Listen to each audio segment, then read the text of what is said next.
Welcome to the Sustaining Creativity Podcast. I'm your host, Mari Riesberg. Over the past several years, I've combined my degrees in acting and somatic psychology to share my sustaining creativity techniques with performers. And now I've decided to share it with a bigger audience that includes you. I believe we are all creative, and this podcast is all about that. I'll be interviewing people from all backgrounds, ages, and creativity experiences to share just how creative we all are. Today, I'll be chatting with Mariska Nell, artivist, environmentalist and artist, and podcast host. Please enjoy Mariska Nell.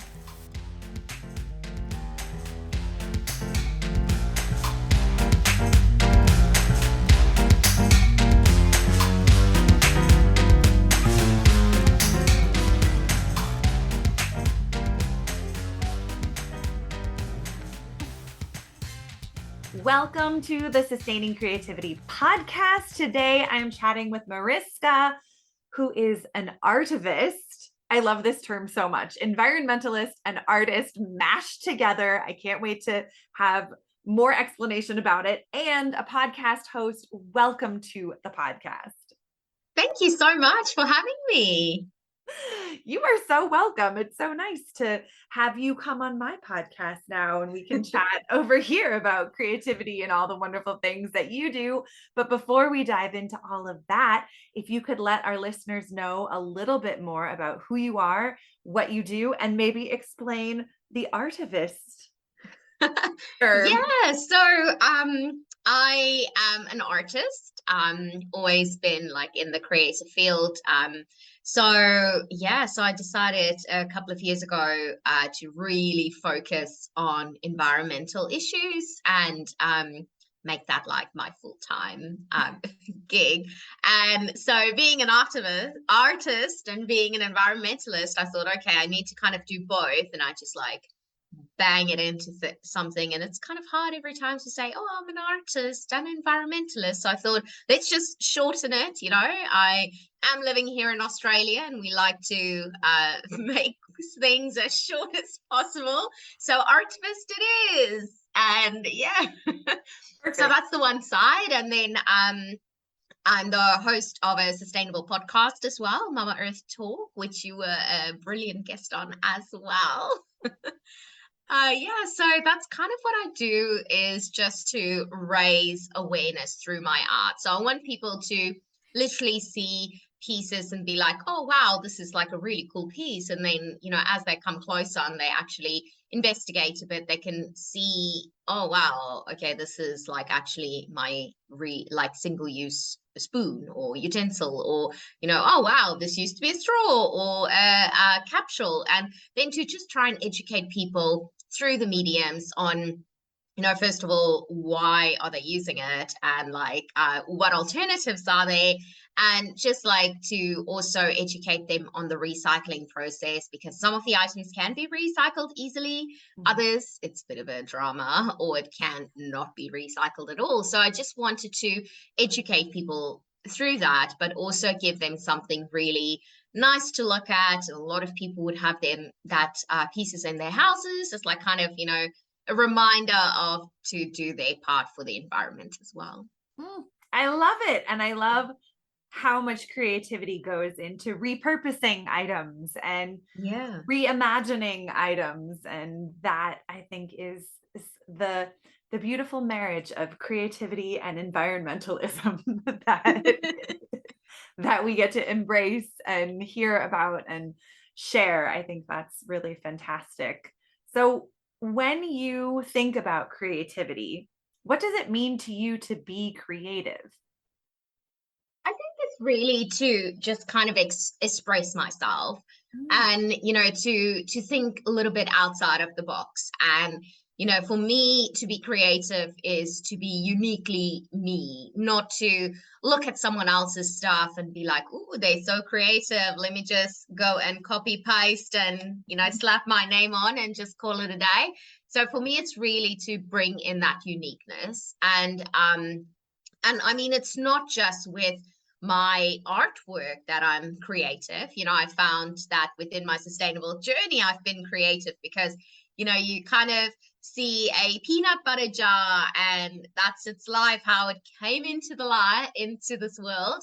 But now it can be used as a coffee cup, or that little socks that, go into the washer, actually married and come out a little widow.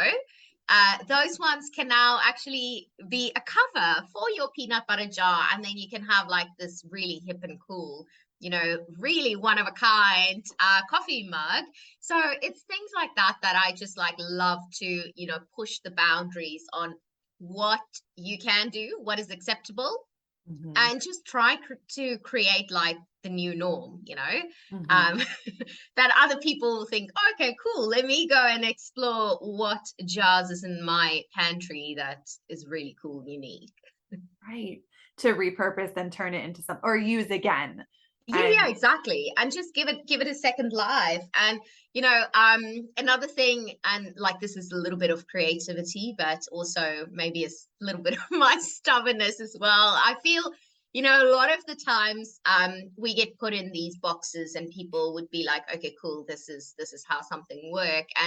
And so we've got like a little French bulldog, very spoiled only child, and she has a stroller because she's got little legs and she doesn't like walking a lot. So she gets put in the stroller a lot. And I get asked this question probably every single day I take her out, like, hi, how old's your dog? Is she okay? Can she walk?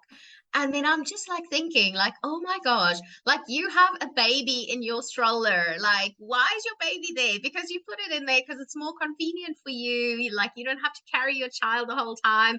The same with me. Like, I found a creative solution not to carry my dog like yeah, kilometers a day. exactly.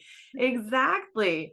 And I think because it's a unique way, people probably are really curious about it or don't Yeah. understand it. And it's a conversation starter, right? You can talk about why it happens. And Definitely. yeah, again, trying to make things convenient. I think people forget how, we think single use items are the convenient option. Oh gosh, yeah. And I imagine there are, ways to make things really convenient and still be environmentally conscious or sustainable. What are your Yeah. thoughts on that? Yeah, definitely. I mean, for me, like single use has got this like persona that it's so much easier because, you grab and go kind of Mhm. thing. But, in the end, it's not so convenient because now you need to find a place where you need to dispose of it. And I mean, it's not like, you can just like pop it down somewhere on the ground because that's really frowned upon and not great for the environment. So don't do that.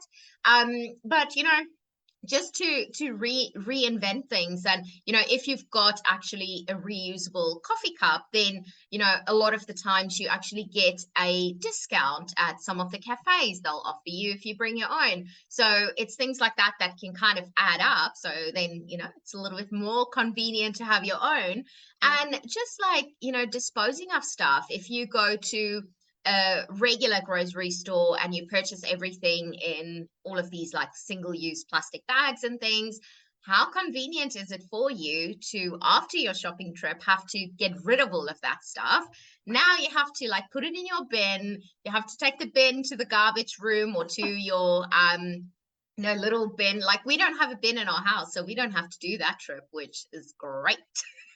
And So it's so convenient. for, yeah, exactly, very convenient versus the alternative where you've got a smelly house because you have to take out your bin every single day. Mhm. So in the end we need to ask ourselves, like, how convenient is that single use items, and then obviously taking it a step further, when your garbage truck comes and takes it, where Mhm. does it go? Is it actually going to a recycling facility? Did you actually sort it out right? Can it be Right. recycled? The endless questions. And a lot of the times it does not. So then it ends up in a landfill. And then, that's not great for the environment. It's not great for us. Sometimes it goes into an incinerator where it gets burned. So again, we get the gases. So how convenient is that single-use item? Like, just have to think about it, because I don't think it is that.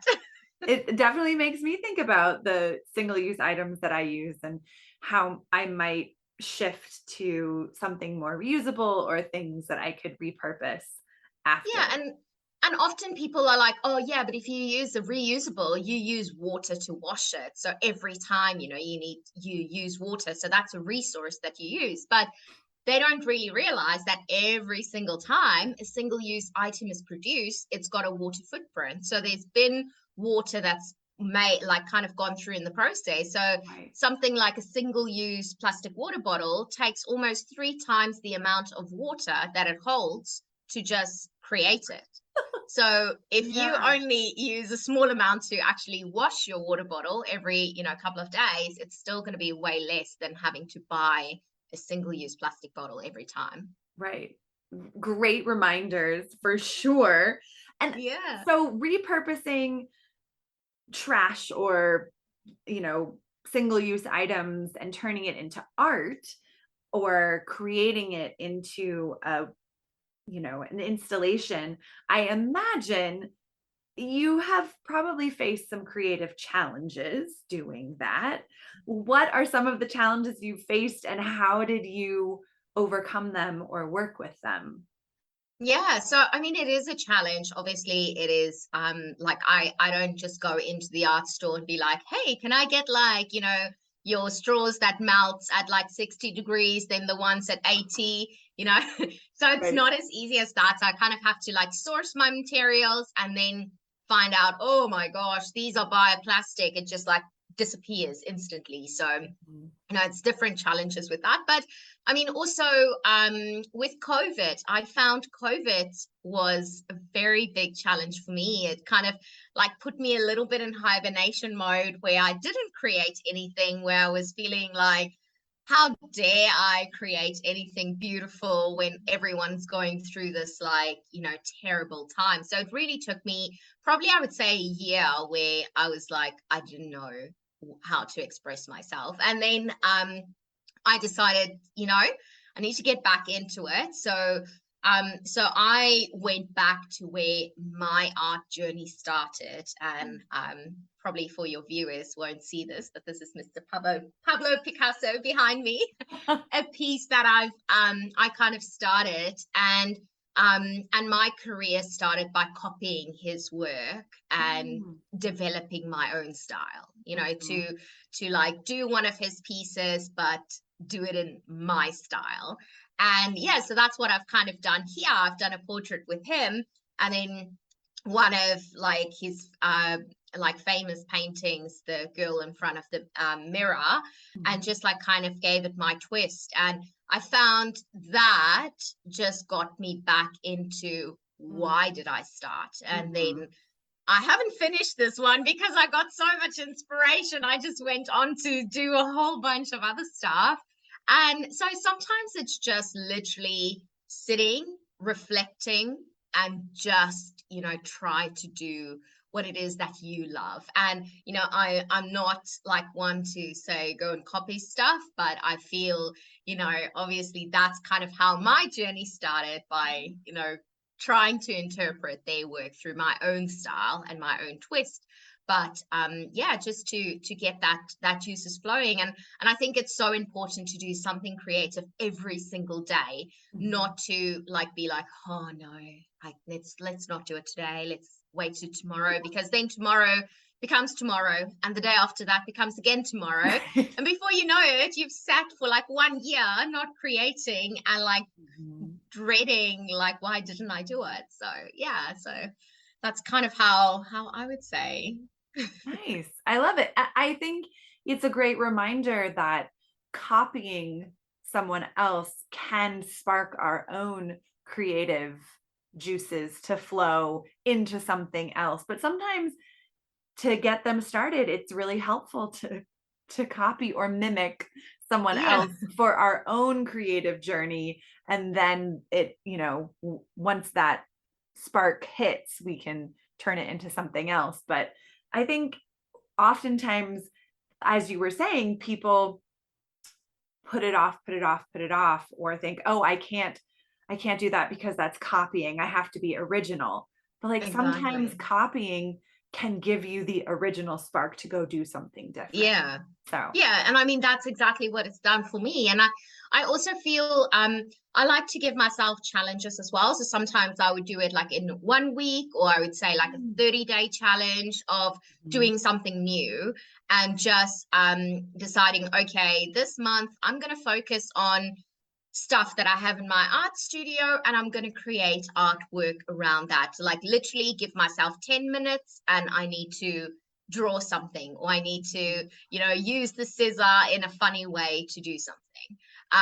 Yeah. And that just gives my brain this like, stimulation to see things different, because Yeah. yeah, scissor could be a scissor, but it could also be, the mouth of a really cool bird that, you interpret. So just to get that juices flowing, I quite like doing that as well. I love it. It sounds so fun too to reimagine a functional tool as something else and Exactly. giving yourself those boundaries, because sometimes creativity needs some boundaries. If we're sitting in front of a blank piece of paper with nothing else, that can be very intimidating and overwhelming. So Yeah, if we give ourselves some structure and some boundaries, creating within that, magical things exactly. can happen.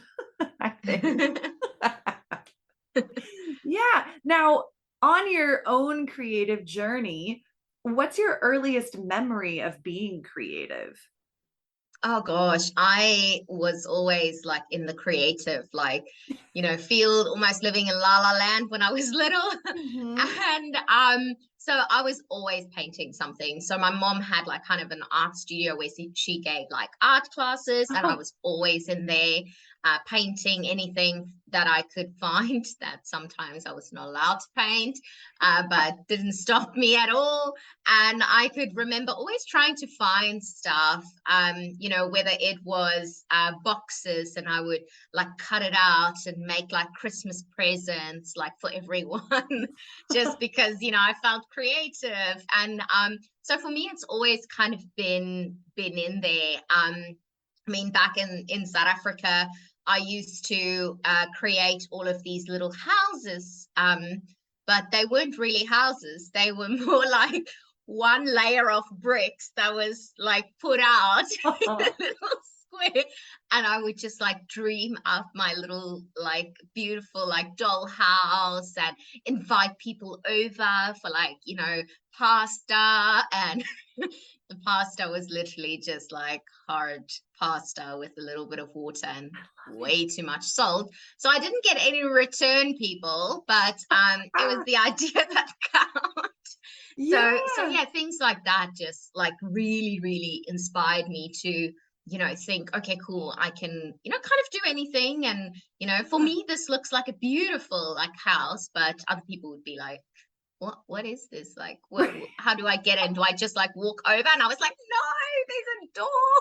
You need to come through the door. Right. I love that reminder of, the imagination and imaginative play and how that shows up for children so easily, much Yeah, easier yeah. than adults.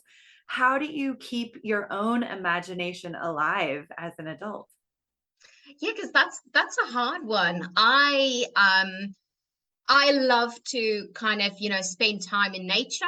Mhm. And I also love to, see kind of children like being creative and things as well, and seeing that joy that sparked me once, Yeah. to just like know that, okay, cool, I don't have to adhere to all of this rules that society has kind of, forced us into. Mhm. I can literally create anything, and no one can tell me no, because this is my creation. Mhm. And unless you've got like a paying client, which is like, hell no, like I'm not putting that in my house, then yeah. But I mean, you can still create what you want. Mhm.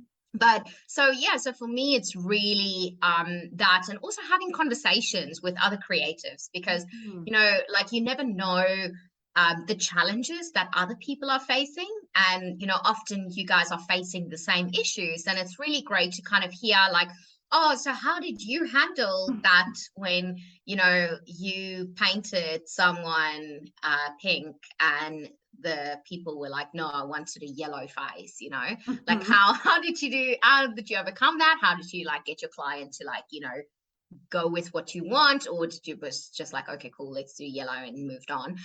So for me, that's really interesting to have those conversations, and also just to like bounce off ideas and things, because I feel within a creative community, it's really important to like share those things, because there might be a missing piece of something that you're doing. And by having these conversations, something just click, and you're like, oh, yeah, this is, I can do it this way. Or, you know, if you've like planned with one of my previous designs, I've wanted to give people a view of, you know, what the ocean would look like if we take care of it, what it would look like if we don't. And then, you know, I had this massive frame that I was designing, and I was like, oh my gosh, this is going to cost a fortune to make. Now I need to take it there. It's going to cost like, you know, so much to get it there.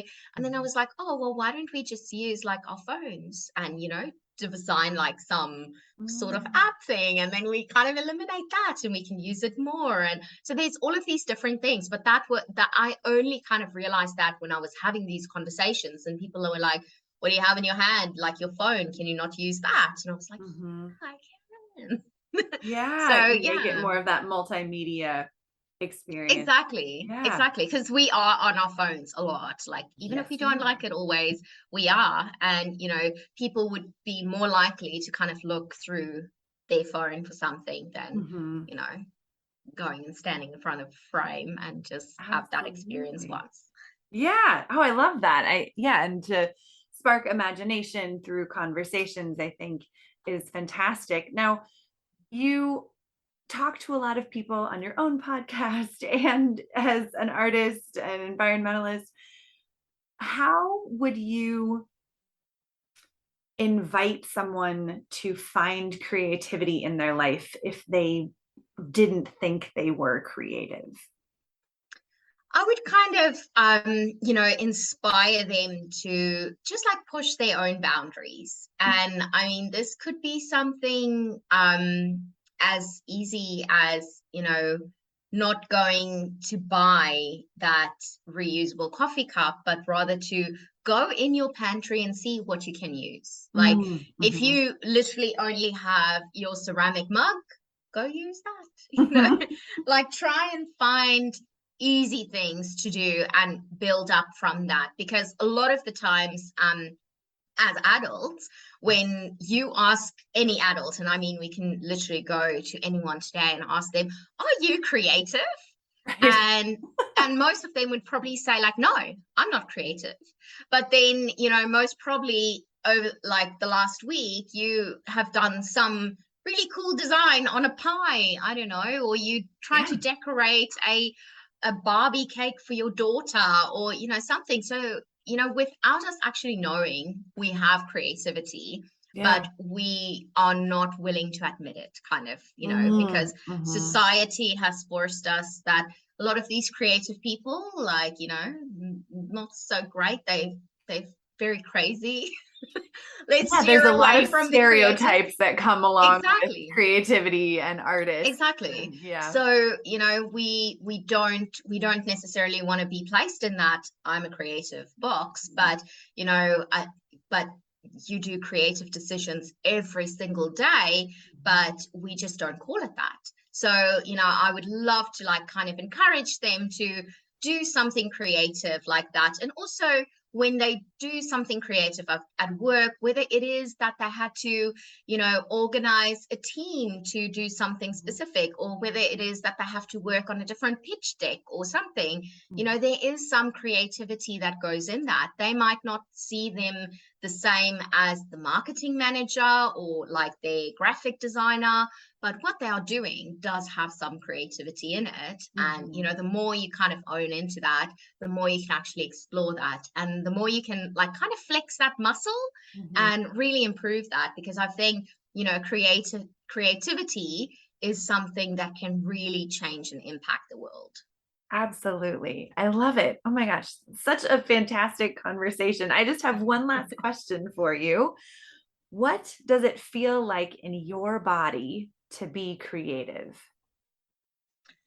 Ooh, that's an interesting one. I feel like it's kind of in a way it's almost like free, you know, if you're creative, because you know you kind of basically breaking boundaries. You are breaking these stereotypes of people saying, you know, like this is a cup, this is a cup, this is a cup, and you're like, no, this is a pasta jar, you know. I say this is this. And you know, to kind of break those stereotypes and just explore the world and to see the world differently. And so for me, yeah, it's definitely kind of exhilarating as well. I love it. I love the reminder of freedom, that we can reimagine things as something else and something different, and fantasy, and play with it and be inspired by it. So thank you so much. If people want to learn more about all of the things you do or listen to your podcast, how could they go about doing that? Yeah, so the podcast you can find anywhere where you listen to your favorite podcast, and that is Mama Earth Talk. So MAMA and Earth, like the planet we live on, and just talk TALK. So you can check that out at mamaearthtalk.com as well as the website. And for my artwork, you can find that on more like my art website, which is designedbymariska.com. And you can like see more about my NFT and everything there as well. And if you want to follow me on social media or YouTube, because I release like really cool DIYs as well as cool like sustainable videos, and all of that is at Zero Waste Mariska. And yeah, that's kind of where you can find me. Excellent. I'll put all of that in the show notes so people have an easy, convenient click to find all of your things. And thank you so much for taking the time to chat with me. It's been such a treat. You're most welcome. And I'm really, really excited to maybe hear from some of your audience, you know, how they've like, you know, flex that creative muscle. And I think it's just really important for everyone to also realize that, you know, every day, you know, you need to do something that you love, and you need to love what you do every single day. And hopefully that helps with their creativity as well. Absolutely. Thank you so much for that little reminder. I love it. Yes. And I hope people do reach out and let us know how they're flexing their creative muscles and their sustainable muscles with all of these tips that you shared today. So thank you again. Thank you for having me.